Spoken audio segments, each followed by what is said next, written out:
Hey guys, I thought I'd come back and respond to some questions that were left in the comment section and also let you know what I've been up to since I last posted a video.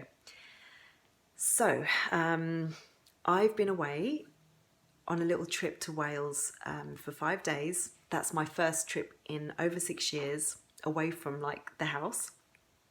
And I've walked along rocky paths to go and see some lovely waterfalls. It was such an amazing trip. I sat outside of a little bar and had a little sparkling water with lime, and I've been out to a restaurant. I hadn't done that in years either. I've driven on a motorway, which I hadn't done in over 6 years, no, 5.5 years. So since all this happened, I wasn't able to really drive very much. So much has happened. I mean, I've been to supermarkets more frequently. I mean, there are days that I can't do them or I don't feel well enough to do it, but that's fine. I'm always building. But to consider that I was bedbound a year ago, I couldn't get out of bed. I couldn't walk down the stairs to get some water, or I relied on my sister to do that, and now I'm out of bed all day long and I'm pottering around the house a lot of the times. There are days where I do have a bed day, and it's a little frustrating, but I'm considering where I've been. I always look back and think, I've come so far, Anna, this is all part of it, but I'll go into that a little bit more once I get into the questions. So let me start off with that. So the first question was about megaspore and how did it work for me long term? Did you have any bad reactions? Megaspore's the spore-based probiotic, very powerful, and it's given out by practitioners because it is so powerful. And it really helped me a lot, actually. It helped with my digestion and with my breathing. I was very sensitive to any kind of supplements, so I started off having to take tiny amounts, like little grains, and then building myself up to 1 capsule a day. I probably took it for about 6 months, if I remember rightly, and I can't remember why I stopped, and it possibly was because I started to work with a practitioner and we just did a different program, but I would have continued had I not started that program. My friends are still on it and they are having amazing results and still healing from it, so it's brilliant. And no, I've had no lasting sort of negative reactions or anything. Next question is, was I experiencing heart palpitations as well as chest pain? And the answer is yes. I had the two things. And yes, doctors also couldn't see anything wrong with me either, despite the fact that when I did a gastroscopy, the tube going down your throat into your stomach, they saw a whole load of cuts inside my stomach wall, and basically so gastritis, and they couldn't explain it. I wasn't on any anti-inflammatory medication which can cause those things like aspirin. I hadn't been on that, and they couldn't explain it, so they just let me go, and that was it. I was left to get on with it myself. And I was struggling like you, to the point where, with the breathing, you said you couldn't blow out a candle if you tried. I was in that same boat for the first 1.5 years when all this started. I couldn't speak to my family over the phone for 1.5 years. All my communication was by text at that time. And then I tried some different things and they helped. And then I was able to start talking a bit. But yeah, my journey's kind of been like this. So things have helped and then I've gone back down. But anyway, let me answer the next question because it will help to I can expand a little bit more on that. So next question is, what did I do to beat this? Okay, can you give a more structured answer? So I'll try my best here. I haven't beaten this properly, but I'm well on my way. And I feel like I'm probably about 75 to 80% there now. And okay, it's so difficult to explain what I did to get to where I am. But what I believe helped me the most was the stuff I did probably a year and a half back. So all the stuff I did prior to that, right, it wasn't all wasted, but those weren't the things that stuck. So I did so many things when I first started researching and learning about my body and learning about minerals and learning about herbal programs to kill off infections and all that kind of stuff. And I tried so many things. The herbal programs, you know, to help with bacterial infections, you know, systemic, bacterial, fungal, parasitic infections, that program helped me so much, and I thought I was healing at that point because I felt so much better. But as soon as I stopped taking those things, all my symptoms returned, and in fact I felt worse. And then my practitioner said, I'm really sorry, I don't know what else to do to help you. And that was it. I did fecal transplants, I did coffee enemas, I did so many different types of enemas, in fact, probiotic ones, lemon ones, water ones, salt ones, everything you could think of, really. I drank camel milk, raw camel milk. I mean, I could go on. And in fact, I've forgotten about so much of it. I tried so many different practitioners. I even had a shaman come to the house and bang drums and things like that. I mean, I tried so many things. And all those things were brilliant. Some of them were amazing. Diatomaceous earth, absolutely amazing. It helped my breathing so much. And I was doing that every day. And I think that was one of the things that actually did really help me and sort of stuck a little bit as well. Coffee enemas, I believe, also did that because I'm believing that coffee enemas are good for liver detox, and that's got to help, right? And that's got to kind of have a lasting effect. But the herbal program didn't really last, and it did make me feel worse.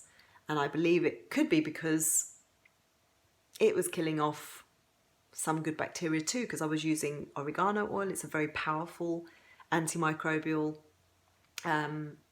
you know, that kind of thing. So, and the probiotics, I wasn't tolerating them. So that was probably what was happening with me. You know, I couldn't replenish the good bacteria after killing off the bad. So, you know, no wonder. But anyway, I don't even want to kind of look into all these things and try and find reasons, because all of that was good, but it really drained me having to research as much as I did for the first 4.5 years. So I got to the point where I was so skinny. I was probably 80 pounds or so. I had lost like 45 pounds. In fact, I was so afraid to weigh myself because I just didn't think I was going to make it, and that would have increased my fear. But I remember weighing myself, and I was 6 stone when I was starting to put on weight. So I know I was under 6 stone, whatever that is in pounds, I'm not sure, but it's 80 something pounds. And so I was really super skinny, really weak. Shortness of breath was just ridiculous. I was then having panic attacks on top of that. Crazy anxiety. Couldn't use the toilet, you know, very much. Couldn't do coffee enemas. They stopped working and they started to give me panic attacks. All my tools were just disappearing and had disappeared. I couldn't tolerate any supplements. Most of my foods had disappeared as well. I was down to broccoli and trout pretty much. That was like my main kind of staple, breakfast, lunch and dinner, if I could eat that often. Sometimes I couldn't eat all day long.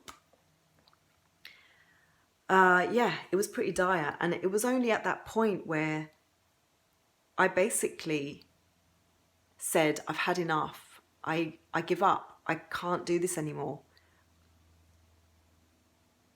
And it was at that point where I gave up control of trying to figure everything out and try to know all the answers and try to, you know, find the best diet and the best supplement and the best everything. It was just so exhausting.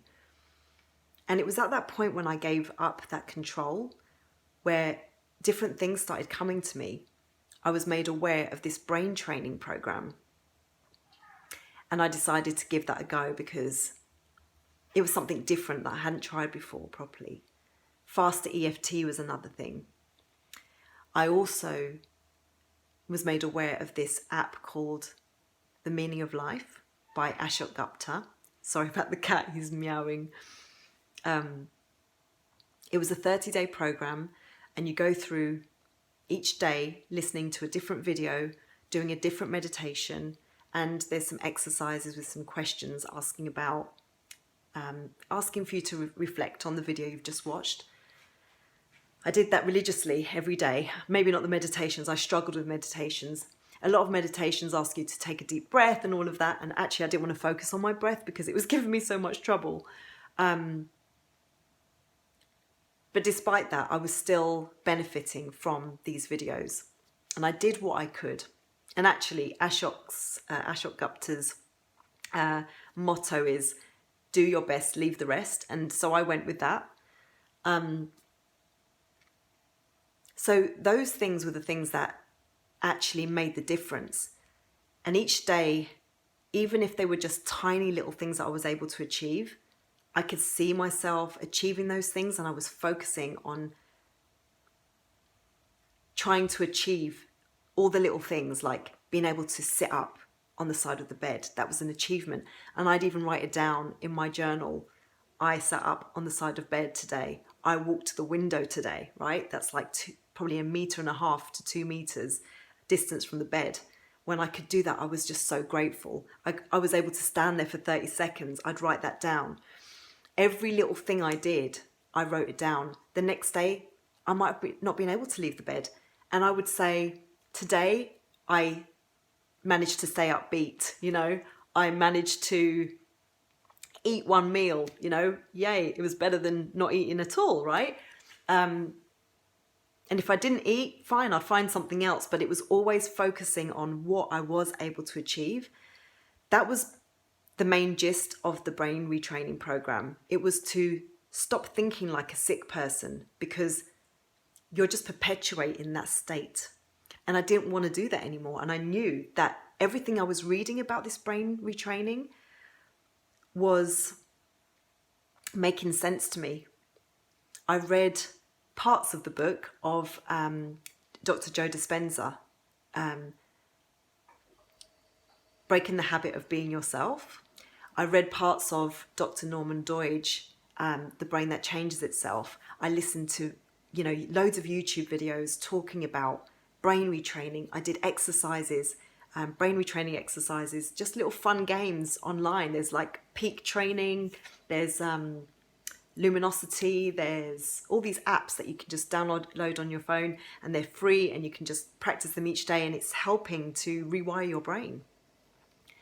So these are the sorts of things that help me. And if I could give any advice, those were the most powerful things that I did. I would definitely recommend trying it. There's loads of faster EFT videos on YouTube for free. I mean, might as well give it a go, right? It worked for me, and it is still working. I'm still retraining my brain as I go along. And there are days I slip up and I eat the wrong foods, or I feel a bit kind of, not defeatist, because I'm not that kind of person, but those thoughts come into my mind, like, oh, I haven't done this very well, and I'm trying to stop those thoughts because they're very disempowering. But anyway, I'm going to leave it there because I'm coming up to the 15 minutes. I really hope I answered all the questions, satisfactorily. Is that the word? Whatever. And if you've got any more questions, just leave them in the comment section. I will try and respond as soon as I can. So take care, guys, and I'll see you soon. Bye.